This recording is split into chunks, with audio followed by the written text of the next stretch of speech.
Assalamualaikum warahmatullahi wabarakatuh. Perkenalkan nama saya Muhammad Lutfi Febrian dengan NIM 20110501068, Prodi D3 Sistem Informasi, Fakultas Ilmu Komputer UPN Veteran Jakarta. Yang terhormat kepada dosen penguji dan dosen pembimbing yang turut serta melihat video presentasi dari tugas akhir saya.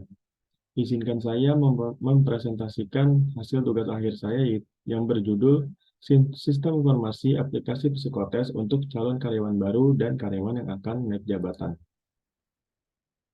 Yang pertama ada daftar isi, yaitu yang pertama ada pendahuluan, kedua ada landasan teori, ketiga ada metodologi penelitian, yang keempat ada pembahasan, dan yang kelima ada penutup. Untuk pendahuluan, yang pertama berisi latar belakang, kedua tujuan, dan yang terakhir ada batasan masalah. Selanjutnya untuk latar belakang, yang pertama ada sumber daya manusia dalam teknologi, yaitu sumber daya manusia atau SDM dalam perusahaan dan organisasi sebagai kekuatan yang berpotensi besar dalam mencapai aktivitas dan tujuan. Sumber daya yang berkualitas adalah kunci untuk menentukan perkembangan perusahaan, yang di mana pemilihan SDM ini dilakukan dengan seleksi yang ketat. Yang kedua ada psikotes dalam kegiatan rekrutmen. Kegiatan rekrutmen yaitu adalah pencarian dan penarikan calon karyawan untuk bergabung dan menempati pekerjaan sesuai dengan tugas pokok dalam suatu organisasi perusahaan. Psikotes ini adalah salah satu tes yang mengukur aspek individu secara psikis. Yang ketiga ada permasalahan di PT EDI atau PT Elektronik Data Interchange Indonesia, yaitu ada belum terstrukturnya sistem proses rekrutmen calon karyawan baru dan calon karyawan yang akan naik jabatan. Untuk proses rekrutmen calon karyawan baru, di mana untuk mendapatkan karyawan yang kompeten dan memiliki keahlian di bidangnya, masih menggunakan cara yang manual, yaitu dengan cara Google Form yang diberi durasi waktu dan pengerjaan yang lama. Dan untuk karyawan naik jabatan, yaitu dia masih menggunakan vendor, yang dimana biaya vendor ini terbilang cukup besar. Yang kedua ada tujuan. Penelitian ini bertujuan untuk membuat sebuah sistem untuk melakukan perekrutan karyawan dan karyawan yang akan naik jabatan pada PT Elektronik Data Interchange Indonesia. Yang kedua, aplikasi ini bertujuan untuk lebih terstrukturnya perekrutan karyawan dan proses kenaikan jabatan pada PT Elektronik Data Interchange Indonesia. Yang ketiga yaitu mempermudah pelaporan proses perekrutan calon karyawan baru dan karyawan yang akan naik jabatan kepada pimpinan. Yang ketiga ada batasan masalah, yaitu sistem aplikasi ini hanya berwujud psikotes yang berbasis web. Yang kedua itu aplikasi psikotes ini ditujukan kepada calon karyawan baru dan karyawan yang akan naik jabatan. Di sini terdapat landasan teori. Yang pertama ada psikotes, yang kedua ada framework, yang ketiga ada metode Fichas, yang keempat ada metode waterfall, yang kelima ada review penelitian. Untuk psikotes, menurut Raganis dan Sumaryati tahun 2021 yaitu adalah tes untuk mengevaluasi orang berdasarkan tujuan dari tes tersebut. Tes psikologi ini bukanlah tes karena tidak memiliki arti lulus atau gagal, tetapi tes ini dapat digunakan untuk memprediksi atau menentukan apakah seseorang berada pada posisi yang sesuai atau tidak sesuai dari hasil tes psikologinya. Yang kedua ada framework, yaitu di sini menggunakan yaitu Bootstrap, yaitu framework yang dibangun dengan HTML dan CSS, tetapi juga memberikan efek JavaScript yang dibangun dengan jQuery, menurut Ismay 2020. Yang ketiga ada Pitches, yaitu adalah framework yang dikembangkan oleh James Waterby untuk menganalisis sistem yang terkomputerisasi menurut Anwardi et al. Tahun 2020. Yaitu di sini Pitches ini terdapat 6 variabel. Yang pertama ada yang dari P itu ada performan, yang kedua ada information, yang ketiga ada ekonomi, yang keempat ada kontrol, yang kelima ada efisiensi, dan yang terakhir ada service. Untuk metode waterfall yang dikutip dari Purnia et al. Tahun 2019, yaitu metode waterfall adalah metode SDLC air terjun, atau juga sering disebut sebagai model linear sekuensial atau siklus hidup yang klasik. Ini adalah contoh gambar dari metode waterfall. Yang pertama ada analisa kebutuhan, yang kedua ada desain sistem, yang ketiga ada penulisan kode program, yang keempat ada pengujian program, dan yang kelima ada penerapan program dan pemeliharaan. Di sini ada kajian literatur, yaitu kajian dari perbandingan dari sebelum-sebelumnya.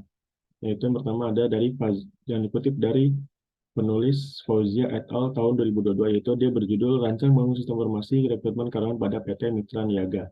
Dia menggunakan metode waterfall dengan luaran yaitu aplikasi ini dibuat yang terdapat menu dashboard, lowongan data pelamar, data tes, wawancara, dan laporan. Yang kedua dikutip dari Martini Merdekawati tahun 2020 yang berjudul Rancang Bangun Sistem Informasi Rekrutmen Karyawan berbasis web pada PT Megah Perkasa Teknologi. Dia menggunakan metode waterfall. Informasi yang dibuat ini yaitu diharapkan mempermudah pihak perusahaan dalam melakukan perekrutan karyawan. Yang ketiga dari Mursalim et al. Tahun 2022, yaitu Rancang Bangun Sistem Informasi Rekrutmen Seleksi dan Kontrak Kerja Karyawan berbasis web. Dia menggunakan metode waterfall dengan luaran yaitu sistem informasi yang dibuat untuk PT John Lynn Baratama diharapkan dapat mempermudah pihak perusahaan dalam melakukan perekrutan karyawan dan kontrak kerja karyawan. Perbandingan dari penelitian sebelumnya untuk dari yang dikutip dari Fauzia, Rifka Irhama, dan Alexius Ulanbani tahun 2022, yaitu persamaannya itu pada penelitian ini menggunakan model data dengan UML, metode analisa waterfall yang dirancang oleh peneliti dan sama-sama berbasis web dengan bahasa pemrograman PHP.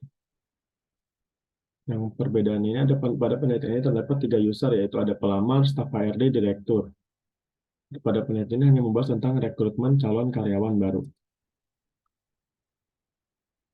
Perbandingan dari yang dikutip dari Rancang Bangun Sistem Informasi Rekrutmen Karyawan Berbasis Teknologi pada PT Megah Perkasa Teknologi, yaitu persamaannya pada penelitian ini menggunakan metode data dengan UML analisa waterfall. Sistem yang dirancang berbasis web dengan bahasa pemrograman PHP. Perbedaannya pada penelitian ini hanya membahas tentang rekrutmen calon karyawan baru dan aplikasi tersebut hanya dapat digunakan oleh user dan HRD. Dan yang terakhir ada yang dikutip dari Mursalim, Jauhari, Maulani, dan Gita Ayu Safarina. Yaitu persamaannya adalah pada penelitian ini menggunakan metode data UML dengan analisa waterfall. Dan yang dirancang juga berbasis web dengan bahasa pemrograman PHP. Dan perbedaannya pada penelitian tersebut hanya membahas tentang rekrutmen calon karyawan baru dan kontrak kerja karyawan baru. Metodologi penelitian, yaitu ada alur penelitiannya. Yang pertama ada mengidentifikasi sumber masalah pada Departemen Human Capital. Yang kedua, observasi ini dilakukan dengan cara wawancara dan dilakukan dengan observasi. Yang ketiga, metode yang digunakan yaitu menggunakan metode pitches.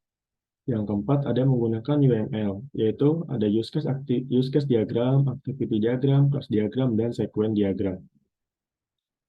Untuk bahasa pemrogramannya itu dia menggunakan PHP, HTML, dan CSS. Dia ini menggunakan metode black box testing dan berupa hasil penelitian ini secara tertulis dalam bentuk laporan.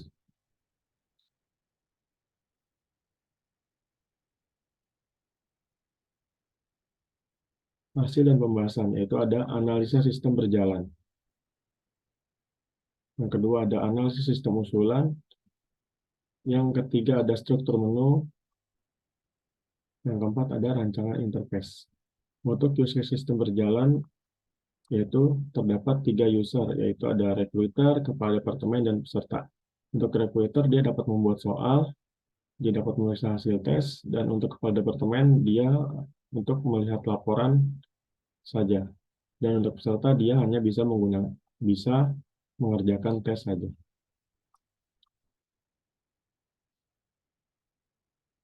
Analisa pitches yang pertama, di tahap penelitian ini ada menggunakan metode pitches, yaitu yang pertama ada performance. Tes psikotes masih menggunakan cara yang manual dan belum terkomputerisasi. Yang kedua ada information. Pada saat pelaksanaan tes nantinya informasi yang diterima peserta kurang lengkap dan akurat. Untuk yang ekonomi diperlukannya ruang penyimpanan dan rak untuk menyimpan hasil tes. Yang keempat ada kontrol. Masih disimpan di dalam Excel sehingga membutuhkan waktu yang lama. Dari efisiensinya yaitu penginputan data dilakukan satu persatu dan butuh pengecekan ulang agar tidak keliru. Selanjutnya yaitu ada service, yaitu proses tes yang dilakukan masih menggunakan gigi form dan menggunakan kertas. Untuk use case sistem berjalan, nah untuk use case sistem usulannya yaitu terdapat dua user, ada admin dan juga peserta. Di sini admin dapat login, dapat melihat dashboard, dapat menambahkan daftar peserta, dapat menambahkan soal, dapat melihat tes, dapat membuat laporan, dan dapat melakukan logout. Dan untuk peserta ini dia dapat login, dia dapat melakukan tes, dapat melihat tes, dan dapat untuk logout atau keluar dari aplikasi. Untuk kelas diagram usulan. Selanjutnya ada struktur menu. Di sini terdapat dua struktur menu, yaitu ada struktur menu admin dan struktur menu peserta. Untuk struktur menu admin, dia ada menu login. Kemudian di dalam menu setelah login itu dia akan dapat melihat dashboard, melihat hasil tes, ada menu kategori, ada menu daftar peserta, ada menu laporan, dan menu logout. Untuk kategori, dia ada add kategori, ada add subkategori, dan add soal. Dan untuk daftar peserta, dia dapat add peserta atau menambahkan peserta. Untuk struktur menu dari peserta yaitu terdapat login. Nah, setelah dia melakukan login, dia dapat melihat dashboard, mengerjakan tes, habis itu dia dapat logout atau keluar dari aplikasi. Untuk user interface login. Untuk user interface dashboard, untuk user interface kategori, untuk user interface hasil tes admin, untuk user interface daftar peserta, untuk user interface laporan admin, dashboard peserta, dan penutup yaitu ada kesimpulan dan juga saran. Untuk kesimpulan, yang pertama, dengan dibuatnya aplikasi psikotes bertujuan sebagai aplikasi yang dapat membantu rekruter dalam penyeleksian calon karyawan baru dan untuk menilai layak atau tidaknya suatu karyawan untuk naik jabatan. Yang kedua, permasalahan yang terjadi di PT Elektronik Data Interchange Indonesia ini, rekrutan masih manual, yaitu melalui form kertas. Untuk karyawan naik jabatan, sebelumnya menggunakan vendor, yang dimana vendor ini memerlukan biaya yang cukup besar. Yang ketiga ada tujuan dari psikotes sebagai karyawan adalah untuk mengetahui kemampuan berpikir, karakter, dan kepribadian calon pelamar kerja yang nantinya perusahaan bisa mengenal karakteristik kandidat sehingga kita tahu mana posisi yang sesuai dengan karakter dan mana posisi yang tidak sesuai dengan calon karyawan. Untuk saran, berdasarkan hasil penelitian yang sudah dilaksanakan, peneliti dapat membuat rekomendasi untuk penelitian ke depannya, yaitu dengan pengembangan fitur-fitur yang ada untuk menyempurnakan sistem aplikasi tersebut, dan dapat diberi pengamanan yang ketat untuk menghindari oknum-oknum yang tidak bertanggung jawab. Untuk demo aplikasi. Untuk selanjutnya ada demo aplikasi. Ini untuk tampilan awal di menu login. Yang pertama dia ada memasukkan menu login, yaitu login ke admin dulu. Dia memasukkan username yaitu admin dan password. Dia dapat di remember me ini untuk nantinya kalau login selanjutnya dia langsung otomatis memasukkan username dan password ini. Untuk login berhasil. Nah, yang pertama ini untuk tampilan awal dashboard dari admin. Yang kedua ada hasil tes. Nah, ini hasil tes ini adalah kumpulan laporan-laporan yang sudah dikerjakan oleh peserta. Di sini ada total partisipan, ada average score, ada total absen partisipan, ada total finish partisipan, ada total pace partisipan, dan total violet partisipan. Di sini ada pintar. Nah, pintar ini adalah menu kategori dari soal tes tersebut. Untuk menu kategori, dia dapat membuat kategori. Nah, kategori ini pertama kita masuk ke ADD kategori. Dia ini menambahkan kategori. Misalnya kita tambahkan kategori untuk karyawan. Di sini kita bisa memasukkan gambarnya. Kita masukkan gambar ini. Lanjut. Misalnya dia ingin dikasih deskripsi, tinggal bisa dikasih deskripsi. Selanjutnya dia ke Save Change. Setelah itu, maka ini sudah terbuat tadi dari menu kategori karyawan. Selanjutnya, diklik, itu masuk ke menu ADD subkategori. Yaitu kategori di sini ada, misalnya di sini programmer. Di sini kita dapat memilih gambar. Di sini kita memilih gambar, langsung kalau sudah dia di Save Change. Setelah itu, menu subkategori ini telah dibuat. Selanjutnya, dia masuk ke dalam menu subkategori. Nah, untuk ADD test ini, dia untuk menambahkan kategori soal tersebut. Misalnya dia tipe tesnya, misalnya dia tipe tes kejiwaan. Selanjutnya, lanjut ke Save Change. Setelah itu, dia berhasil ditambahkan dengan kategori soal yaitu kejiwaan. Selanjutnya, jika ingin mengedit, dia bisa klik ini, edit, untuk merubah nama dari tipe tes tersebut. Jika tidak, dia lanjut ke klik menu preview ini. Di menu preview ini, dia dapat menambahkan ADD exam atau tipe soal tersebut. Di sini kita bisa menambahkan namanya, misalnya kita menambahkan nama kecerdasan. Di sini bisa menambahkan durasi dari waktu tes tersebut dalam hitungan menit. Bisa menambahkan 40 menit. Dia bisa menambahkan tanggal, misalnya tanggal untuk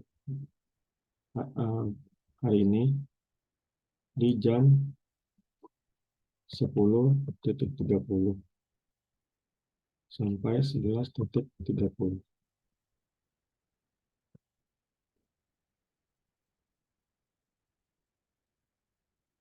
Misalnya kita ubah di tanggal di jam sekarang. Misalnya kita save change. Lanjut, maka dia akan terbuat dari menu tipe soal tersebut. Lanjut, kita ke menu preview untuk menambahkan soal tersebut. Nah, soal tersebut bisa ditambahkan dengan opsi ada paragraf dan juga ada pilihan ganda. Jika pilihan ganda, dia misalnya tipe soal seperti ini, lanjut dia bisa tipe pilihan ganda ada A untuk jawabannya apa, B ada jawabannya apa, C ada jawabannya apa, dan ini ada jawabannya apa. Selanjutnya dia bisa memilih jawaban, misalnya jawaban yang betul adalah jawaban B. Lanjut, setelah itu kita save change. Selanjutnya soal sudah ditambahkan. Lanjut, setelah itu kita ke menu daftar peserta. Menu daftar peserta ini terdapat dua tipe, yaitu ada peserta internal dan peserta eksternal. Bedanya, kalau peserta internal ini, dia peserta yang untuk karyawan yang akan naik jabatan atau yang ada di pegawai di dalam perusahaan. Kalau peserta eksternal ini, dia adalah calon karyawan baru atau calon pegawai yang nantinya akan diseleksi dulu melalui tes psikotes ini. Untuk menambahkan peserta, dia bisa menambahkan peserta. Kita bisa menambahkan nama peserta. Saya kita menambahkan nama Tantri. Kemudian dia memasukkan email.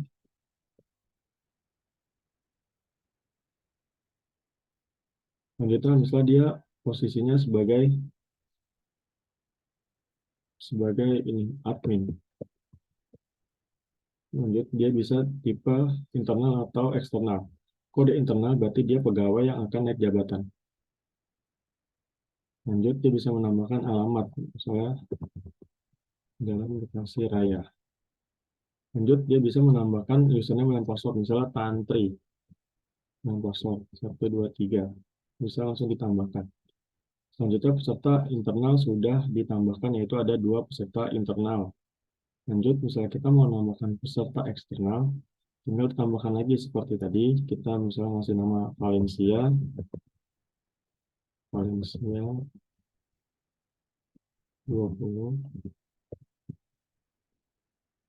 Lanjut, dia posisinya misalnya dia melamar sebagai supervisor. Lanjut, tipenya ini tadi karena kita sudah tipe internal, lanjut kita ke tipe eksternal. Lanjut, dia di Jalan Mewah. Jadi bisa menambahkan username dan password, misalnya Valencia, siapa 123 ditambahkan. Nah, lanjut. Nah, di sini bisa kita lihat nih. Di sini ada Faisal, Lutfi, Tantri, dan Valencia. Kita juga bisa melihat detail dari peserta tersebut. Nah, detailnya itu ada, misalnya tadi dari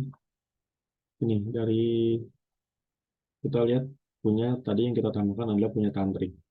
Nah, punya Tantri ini kita bisa lihat ada nama peserta, email, posisi, tipenya dia ada tipe karyawan internal, dan alamatnya di Jalan Bekasi Raya dengan username Tantri.